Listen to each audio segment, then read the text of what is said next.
Today we'll be reacting to some Irish content, Irish versus America, if you will. So here we have American English versus Irish English / British English. I know you guys don't like them as much, but we'll click this video. This guy's gonna be explaining to us the differences in these terms. Do you speak American English or Yep. Irish / British English? Hood, bonnet. That's a hair thing here, right? Yeah. Janitor, caretaker. Really? But a caretaker here is like for like either disabled people or older people. I didn't know it was that much different. I'd be so confused if somebody said, "Where's the caretaker for the school?" and I'd be like, "What are you talking about? Is there like a lot of old people at this school?" Drugstore, pharmacy.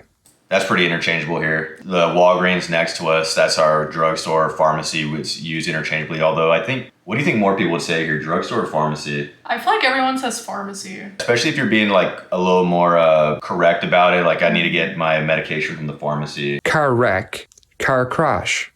I definitely think we say crash more.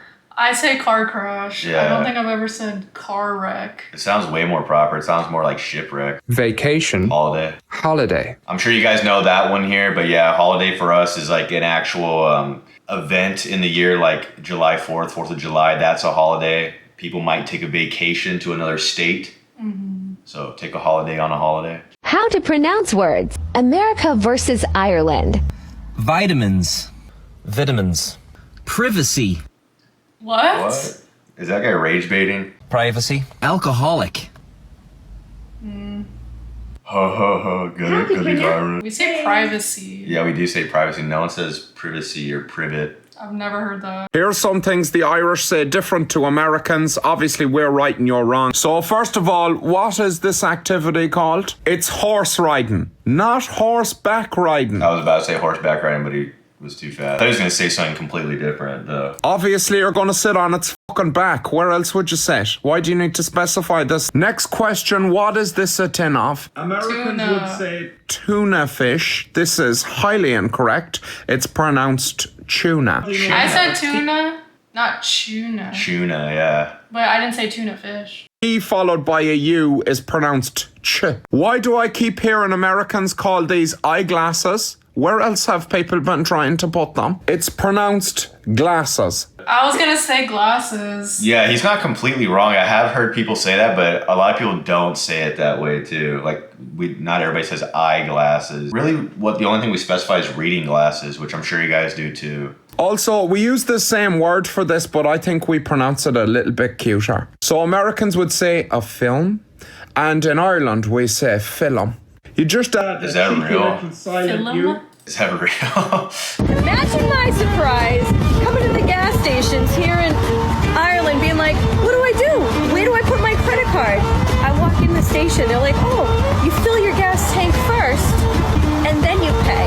I'm like, how do you stop people from just filling up their tanks and driving away? And they're like, we trust. We had that same realization there. People would be taking advantage of that crazy fast here. Yep. I think there was a time in America when you could do that, but not now. That would go poorly here. Awesome, though, to say that your guys' country is trustworthy enough to still be able to do that. Irish versus American pronunciations. All right, Nike. 1 point to the American. No, I'm just kidding. That's how we say it, though. Why's there a Y? That's how the company pronounces it.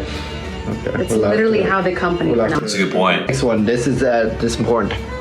Herb. Herb. Herb. Literally a H. Herb. There's a H.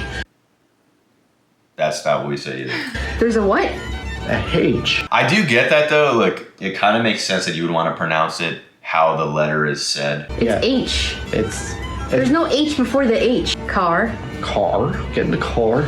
I didn't being kidnapped. Get in the car. I'd be like, fuck off. You think I'd be scared of someone saying getting in the car? It's funny how it flips. Like, you guys think we sound silly and wouldn't take us serious, and then we think that sounds silly and wouldn't take it serious. Let's see the Godfrey twins. They're gonna say, is Guinness from Ireland that much better? Is there really a difference between American and Irish Guinness? There's a widely held belief that the Guinness in Ireland tastes better than anywhere else in the world. It would make sense. I mean, it's from the actual place where it was invented and has been made from its inception, so why wouldn't it taste better there? So we took on the very heroic and courageous task of drinking Guinness to find out if this is true. We started at home in Ireland with an Irish Guinness to refresh our palates. Not that they need refreshing. We knew it was going to be good. 10 out of 10, best drink on earth. We flew to the United States and wanted to give the American Guinness as much of a fighting chance as possible. So we went to an Irish pub in Florida. We were feeling optimistic until we ran into the first red flag. There was just one Guinness tap at the bar next to us, which in an Irish pub is a crime against everything we stand for. The second red flag was the size of the Guinness glass. That's kind of insane. First of all, if you're gonna make an Irish pub to not have multiple taps like they're saying, I mean, I guess maybe people don't go and order that, but that doesn't make sense to me either. If I'm going to an Irish pub, even if it's in America, I would definitely want a Guinness or some sort of Irish stout, but I doubt they have many options here. Definitely red flag. Red flag, I thought he was about to say that they didn't have it on tap. I was going to say, what the hell kind of pub is that? Guinness was served in half pints. The Guinness was served in half pints, which is inexcusable. But could the taste win us over? It's not great. A bit watery. The more I drink it, the worse it gets. No taste. I would feel they're being a little harsh, but I definitely could see that it probably does taste worse. 2 out of 10 though, I don't know if it'd be that bad. Maybe it's just that pub, who knows. There's something different about it for sure. It tastes kind of watery. It definitely tastes more watery. It's kind of weird. You guys and everybody that's been to the States and Ireland is not wrong. I don't know what they're doing here, but it just doesn't taste anywhere near as good as Ireland. I thought people were being a little bit hyperbolic about it, but it's just not the case. Man, Guinness, I gotta go with 3 out of 10. I think Ireland Guinness is 10 out of 10, so that shows you how far down it is. I didn't order another one, so I'm gonna go 2 out of 10. Challenging my American girlfriend to pronounce Irish names. Yeah. I wouldn't even know how to say the first and second one. Is it Ophi? Try again. Eoffy? No. Ew? No. Ow. Ow. What is it? Aoife.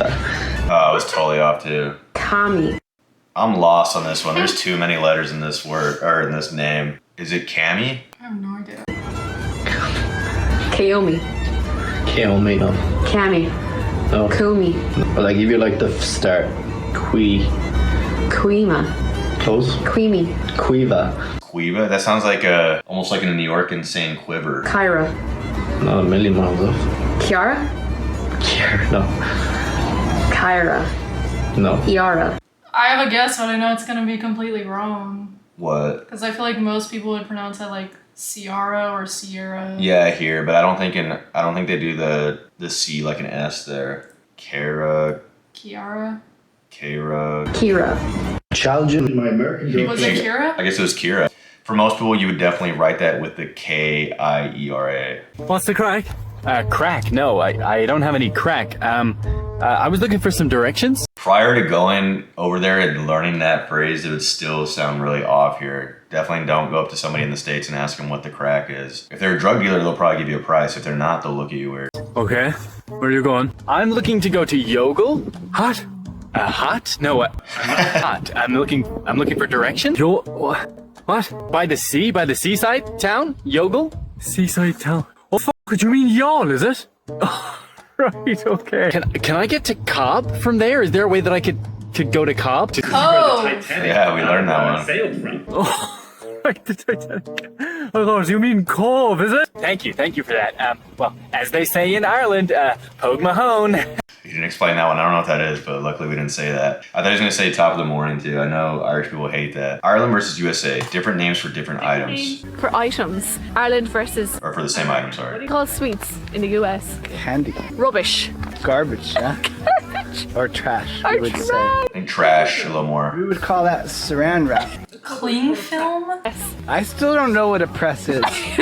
The press is anything really in the house that you would open and you would store crap in. Also, mind the gap. No one here says that. You'd say, watch your step. Some of the gaps by the train station are big. Dude, yeah, I feel like it'd be lawsuit central here, and people be breaking their feet trying to get off the trains. You wanna fight? Starting a fight in the U.S. It says the U.S. has nothing on Ireland. You wanna fight? You wanna go? Let's go! Come on, let's go! What do you wanna do? Huh? Go time! Go time! What do you wanna do? I'm gonna fight you so bad! You're gonna wish I didn't fight you so bad! Come out and fight me, baby! Come and fight me, will you, you big lump of shit! I'll show you! Something tells me that these are both really exaggerated. I'll show you twice! I'll bend you over and f*** your neck! I'm a little concerned if you guys are doing that in a fight. I'm glad I didn't make anybody mad over there now. I'm American. And I'm Irish. And these are some words that we pronounce differently. Garage. Garage. Tomato. Tomato. Tomato. Adult. Adult. Zebra. Zebra. It's zebra. It almost sounds like she's saying like Deborah. Yeah, English is so weird though for both American and Irish. Like one of the best words to figure out how weird it is Australia. Every A makes a different sound. Australia. How do you say the number 3? Tree. So what do you guys call trees? The same thing, I believe. Is it tree? So if there was 3 trees outside, it would be trees. Or turkey tree trees. It's a little hard to believe that this friend hasn't heard her friend say these words. Adidas. I think you guys are correct on that one technically, because unlike Nike, Adidas, as we say, is a German brand. I believe it's the 2 founders' names put together or something like that. Or the guy, I'm not sure. But you gotta give us Nike. Nike. Why are you adding so much? It's Nike. There's no E. Again, that's a weird one because, you know, like B-I-K-E would be bike. We don't say bikey. And the name that's short for Michael, the nickname M-I-K-E would be Mike. We don't say Mikey unless we'd add a Y for that. So I don't know why we say Nike like that, but as it was stated earlier, it's an American brand, so. Next one. Mickey D's. Mackie D's. Where's the M-A? Yeah, I don't think we can give you guys that one. That's an American company, and you guys are pronouncing the letter totally differently. It's Mickey. Okay, Chipotle. You or something. Pretty similar. Wait, I almost said it the way you say it. Hyundai. Hyundai, yeah, no one says that here. Hyundai, I feel like I've heard Hyundai as well. Okay, Audi. Really? I guess that makes sense. That's how Australia say. We don't say Australia, but yeah, we do say Audi. Parenting in Ireland versus parenting in America. Parenting in America. Been up here a few days. I was wondering if you wanted to join the family downstairs for a movie night. Get out of my room, you're so annoying. Oh, I'm so sorry. I'm sorry to invade your space. No worries at all. Parenting in Mary and Holy St. Ireland. Joseph, come on, get up, you feckin' Egypt. Sat there like a lump, like a dry shite. Come on, up and move. You're so annoying. Who the feckin' hell are you talking to? Do you know who the feck I am? I can end you now. I feel like American parents sometimes are like that. Yeah, it depends on the family, and I've seen this type of video made a lot with regions, so it'll be like Hispanic parents versus white parents, black parents versus white parents, things like that. And it's always the same, like the white parents are always way too nice, and then the other ones come in with the chancla or the belt or something, and they're super pissed off. But yeah, it really depends on the family. There's no like one lived experience here. If I told my mom when I was younger, you're annoying, get out of my room, she wouldn't say I'm sorry. There you go, sir. Thank you, buddy. No, there you go. Cheers, thanks very much. Appreciate that. Now, thanks. Have a good day. Talk to you later. All right, say hello to your mother. Really? I didn't get that vibe in Ireland when we were there. One thing that really tripped me out was we were at the pub, the Pucon, and Lauren was saving our spot because it was so packed that day. It was the hurling final. I went to get a drink, and I was gonna go order. I saw the bartender, and I went up. Here, they usually ask you, like, what can I get you? What can I get started for you? Or what do you want? If they're like a more dive bar. There, he said, are you okay? And I was so freaked out at the time because I was like, here, that would be like that kind of implies something's wrong. Like most people here wouldn't, there's a few people here that might say that, but most people here, they're like asking like genuinely, are you okay? Like, do you need help? But it took me I felt so dumb because I was standing there for like a second and a half, 2 seconds, which feels like ages when you're like already had something planned in your head to order. And then I was like, yeah, can I just get a Guinness and Heineken? And then he went, yep. I think it was the same day before we went outside. We were waiting at the bar and a lady came up and she asked me, are you okay? And I just smiled and said, yeah. And then like looked away, but then I looked back at her because I could tell she was still looking at me. And she said like, can I get you anything? And I was like, oh. Yeah, definitely just like a weird little translation error there. If I was a bartender here and I asked somebody, are you okay? They'd probably just think I'm asking if something's wrong. American slang versus Irish slang. The word dope is commonly used in America to refer to something that's very good or cool. For example, I love your t-shirt, it's dope. If you use dope in Ireland, or other things, a stupid person or an idiot. That, for older generations, I think can still mean dumb. like that person's a dope. But then at some point, dope meant like drugs. And then I wouldn't say dope's even commonly used anymore to mean cool. I feel like that's like one of those things a millennial or Gen Xer would do to try to sound hip. That's dope, man. So I went out last night, I got absolutely pissed. Oh, no way. Pissed with who? No, not pissed off. Pissed drunk. Like, drunk. Anyway, right, I was chatting to your one. My one? I don't have a one. Anyway, I was chatting to this girl anyway, right, and I was kind of taking the piss out of her, like I was slagging her. Oh, you shouldn't call guards that. That's not very nice. And why were you taking her piss? That's I was taking the piss out. It basically means I was having a laugh with her. Slagging means like joking around. Anyway, she asked me if I wanted to come out for a fag, and I was like, no, I don't. That's a very insulting word. Dude, I saw the funniest rage bait. Obviously, if you add GOT to it, it's everybody knows that's the actual slur. But there was a guy raging on Rocket League or a video game, and it was a British guy, and he kept calling the guy FAGGOT because he was mad at him. And the guy's like, obviously trying to get him mad. He's like, oh, I know you guys say that's cigarette in your country, but that means something totally different here. And he's like, no, I'm not calling you, you know what, I'm calling you the bad term. Where are you from? I know your post said UK only, but I am from America. Please don't kick me. I'm actually a really cool person. Why speaking like a for? Like a cigarette? Just kidding. I know UK slang. I know you guys. That's what you guys call cigarettes. In America, though, we don't use that word. Okay? Just so you know. You don't know what means. No, I do. I'm just saying. I know that you're calling me a cigarette. I'm just saying. In America, we don't use that word. But yeah, taking the piss. I don't know what people would think here. I don't think they would think it's literal, but they would definitely give you a weird look. I don't know. They might think that you're peeing your pants or something. Or you did a drug test. Something like that. Yeah, it's funny. It is. That's true of any language and culture. Like, obviously, slang is so weird. Like, people will say, oh, that guy's a real mother effer. But if you said that to somebody else that doesn't speak English, they'd be like, he does what now? Very weird stuff. I hope you guys enjoyed it. We learned some more here because we didn't see some of that. We didn't know that caretaker was a janitor over there. So glad to learn about that. If you like this video, please like and subscribe. Share it with your friends or family. It would help us out a lot. And thank you for watching. See you in the next one. Bye.